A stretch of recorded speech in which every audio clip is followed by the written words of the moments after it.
Hello ladies and gentlemen. This is Scott from BetterLifeHacks.com.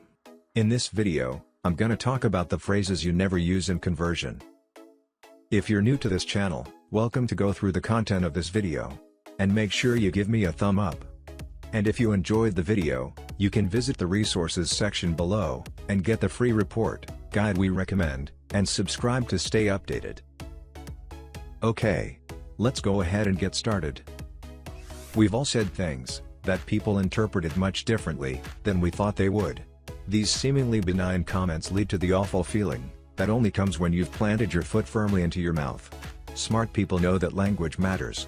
They understand that what they say reveals their beliefs and thoughts.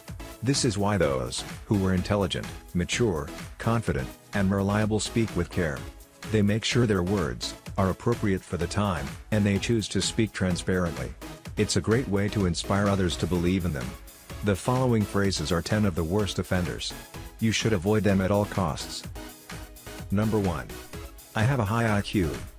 According to this study, there are 9 kinds of intelligence. IQ tests examine only one particular kind, and they usually favor people who are good at solving puzzles and problems. They aren't magic tests that locate smart people. When you're talented at doing something, you deserve to feel good about it. But saying that you have a high IQ, and citing it as a reason you're right, is arrogant, and, frankly, not very smart of you. Number 2. You look tired. Tired people are incredibly unappealing. They have droopy eyes and messy hair, they have trouble concentrating, and they're as grouchy as they come. Telling someone he looks tired implies all of the above, and then some. Instead say, "Is everything okay?" Most people ask if someone is tired because they're intending to be helpful. Instead of assuming someone's disposition, just ask. This way, he can open up and share. More importantly, he will see you as concerned instead of rude. Number 3. It's not fair. Everyone knows that life isn't fair. Saying it's not fair suggests that you think life is supposed to be fair, which makes you look immature and naive.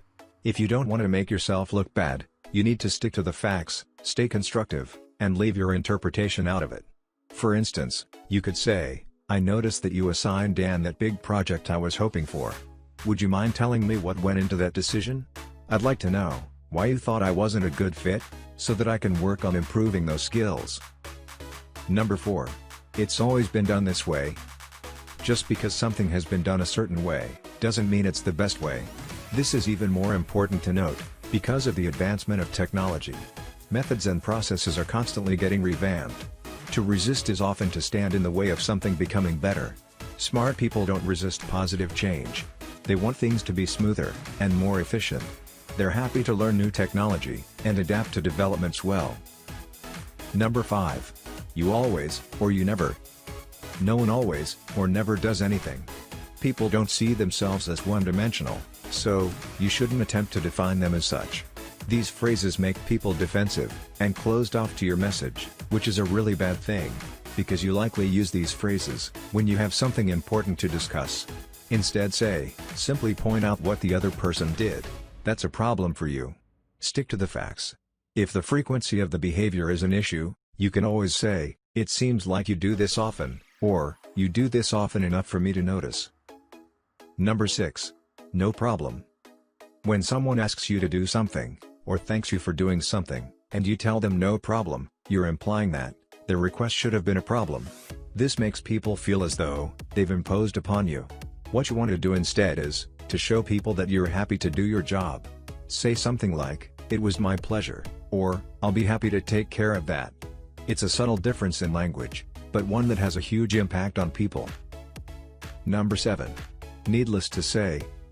Prefacing a sentence with this phrase automatically makes people tune out. It suggests that you're stating the obvious, and therefore wasting everyone's time. Smart people just keep this phrase out of their vocabulary. They don't want listeners to become less engaged in what they have to say. Number 8. As I said before, we all forget things from time to time. This phrase makes it sound as if you're insulted at having to repeat yourself, which is hard on the recipient. Getting insulted over having to repeat yourself suggests that either you're insecure, or you think you're better than everyone else. Few people who use this phrase actually feel this way. Instead say, when you say it again, See what you can do to convey the message in a clearer and more interesting manner. This way they'll remember what you said. Number 9. This will only take a minute. Saying that something only takes a minute undermines your skills and gives the impression that you rush through tasks. Unless you're literally going to complete the task in 60 seconds, feel free to say that it won't take long, but don't make it sound as though the task can be completed any sooner than it can actually be finished. Number 10. Sorry to bother you, but constantly apologizing is not a smart person's habit. It shows you as overly submissive and makes it easier for others to assume you're in the wrong.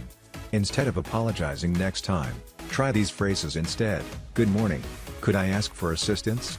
Thanks for taking the time to listen. I appreciate your patience. This helps you sound more confident and shows that you're intelligent, capable, and worthy of respect. Okay, that's it for today, ladies and gentlemen. Above are the phrases you never use in conversion. Thank you for watching. If you got value from this video, please give me a thumb up. Don't forget to subscribe to my channel as well, if you found this video even a little bit useful. Your support means a lot, I really appreciate it. If you have any questions or suggestions, leave them in the comments section below, and I'll get back to you. Best of luck out there, see you next time.